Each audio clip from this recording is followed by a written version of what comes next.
So, after many years of hard work, I've finally acquired a piece of property of my own.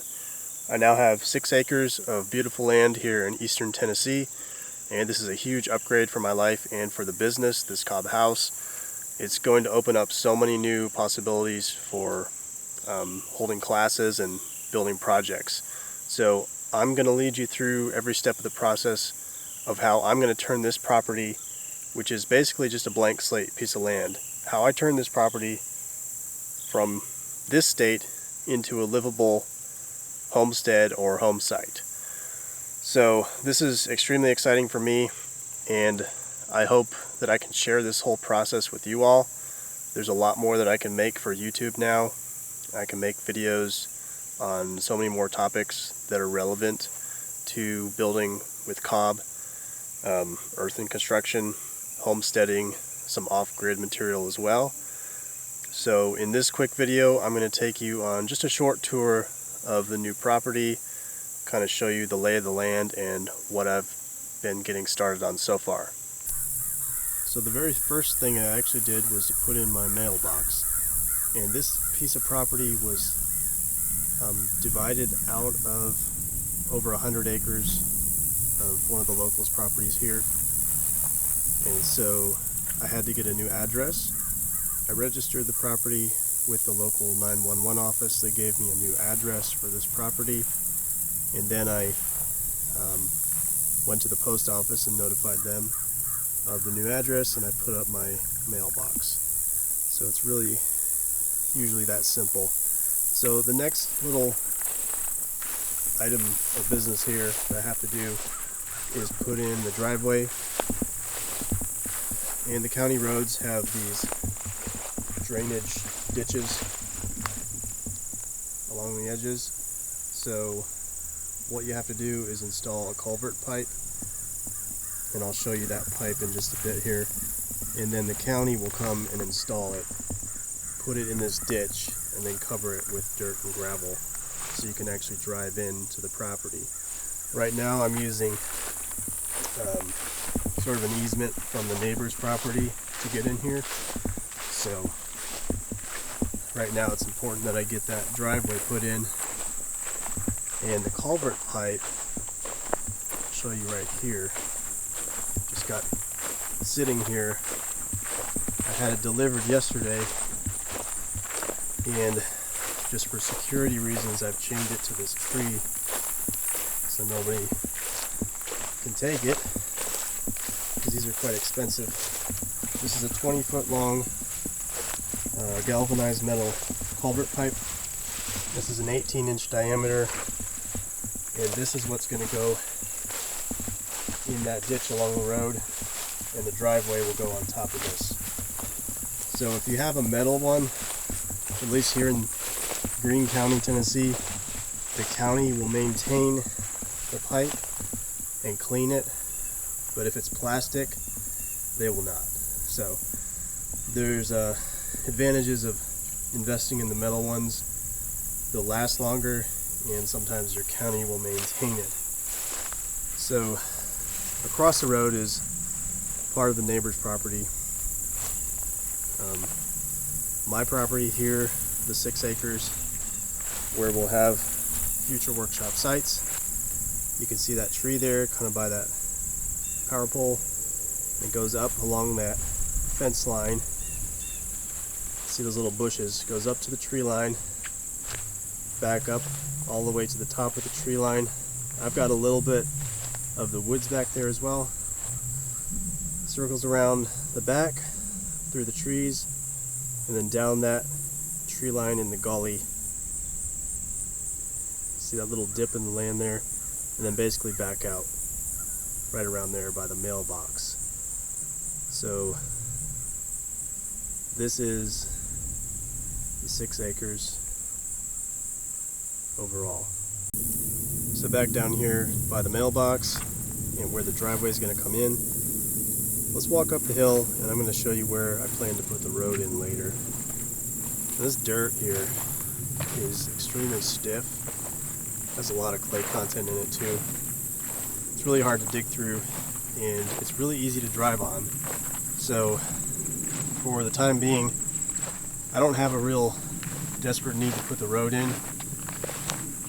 We'll see how it does over the winter, but I can get large trucks up this hill, no problem.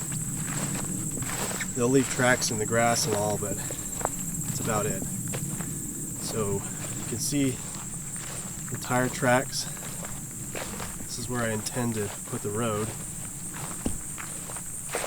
So I'll probably just have somebody come in with a skid steer and scrape the topsoil and then lay down some gravel. Just keep it simple. Simple but effective.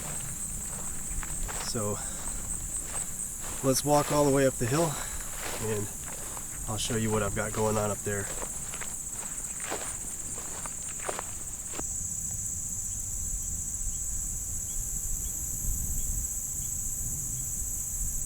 So walking up the hill here, you can actually see one of the mountain peaks. These are basically part of the Smoky Mountains here in the back of Greenville. At least I'm pretty sure that's what they qualify them as. This area here is a great area. It's about an hour drive northeast of Gatlinburg, Tennessee. About an hour from Knoxville, Tennessee. If you go up northeast about an hour, you get to Johnson City. And then if you drive an hour east, you're in Asheville, North Carolina. So it's a great centrally located area, and it's going to be excellent for anybody who comes here to do a workshop, because there's so much stuff to do around here. Not to mention, the mountains are right behind the property here. You can't see them, but they are right there, probably about 2 miles away. So there's all kinds of nature trails and nature parks, and just lots of great stuff to do around here. So now that we're up at the top of the hill, this is kind of my base camp up here, where I'm working out of, and actually where I'll be putting the first building. So this will be a cob building here. This is going to be a shed, just a storage shed. A nice storage shed though. Plan to do, it's about 18 feet by 26 feet up here on the hill. It's going to have a concrete foundation. I'm going to do an entire timber frame for this structure, put the roof on so I can start collecting rainwater. I'm going to do rainwater harvesting up here so I can gravity feed it anywhere down the property, because there is no well on this property yet and I need water for construction. So that is the first project, and then underneath and between the timber frames will be cob walls. So this is what I'll be doing mostly over the winter. It's going to be a big project. I might get some volunteers for certain stages of it, and I'll be pulling volunteers out of past workshop groups. That's the way I do it. Unless I have worked with you before and at least kind of know you, you only get an invite if you've been to a workshop or you've worked with me before. So yeah, come to a workshop. Then you can come here anytime. Anytime I got stuff going on. Okay, down here I've got my tent and a table and chair, trash can, just some basics, and I've got a toolbox. Got some stuff started here.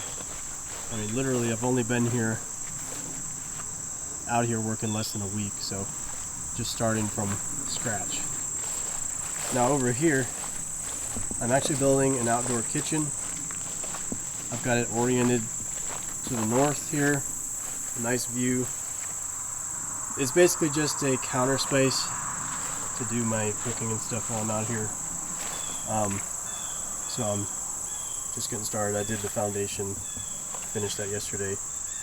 This is also a really good example of how not to build a foundation for a building or a house. So let's go into that real quick. This is just a temporary structure. It's not a building. It's not structural. There's some leeway on how I'm doing this. This is not how you would do a building. So just to experiment with this, I wanted to cut into the hillside and kind of have it contour right into the angle of this hill. It looks kind of strange right now, but when it's done, you'll see. But you'll see that the little foundation piers are beneath the ground, way beneath the ground level, and the timber post is also way below grade here. This is not how you'd ever want to do a post for a building. There will be water around this post. Even though I'm going to fill this in with gravel, it's still going to be at least somewhat wet down there because because it's underground basically. And this isn't how you would do a post or pier foundation for a building. If you were doing it for a building, the wood would at least be above grade. The foundation would come up at least a little bit above grade, and then your post would sit on that. Some people do bury the post in the ground and then surround it with concrete. That's better, but that's still not a good way. That's what we call the redneck way of putting in posts. But anyway, if you want to learn how to do foundations, just watch my foundation videos or get my course. But this is an example of how not to do foundations for buildings. But for this, it's going to work out just fine. Yeah, because this will only be here for about a year, maybe 2 at the most. And if it's still together and not rotted out, I might just move it and then put it over for the students' area for camping. Well, I hope you enjoyed this quick little video tour of the new property. I'm so excited about all this, and I invite you to follow along on this new journey of mine by hitting the subscribe button and hitting that notification bell beside it also. That way you can follow me and keep up to date with everything that I'm doing out here. Hoping to share a lot of very valuable information, things that maybe you don't hear so often, maybe some little details that are hard to find. I know there's a lot of channels out there that detail homesteading and building, but I'm going to add some different flair with this channel, obviously because this is a cob building channel, and I'll be teaching you how to do earth building in the process of it all. But plans for, let's see, the next year at the property, I'm going to be doing a lot of timber framing out here, so maybe teach you a little bit of timber framing basics with that. Some more concrete work. I'll show you how I do the concrete out here, and obviously the cob. There's going to be cob work done here. So lots of things. Got a whole list of stuff to do from now until next spring. So again, thanks for watching, and I'll talk to you all soon.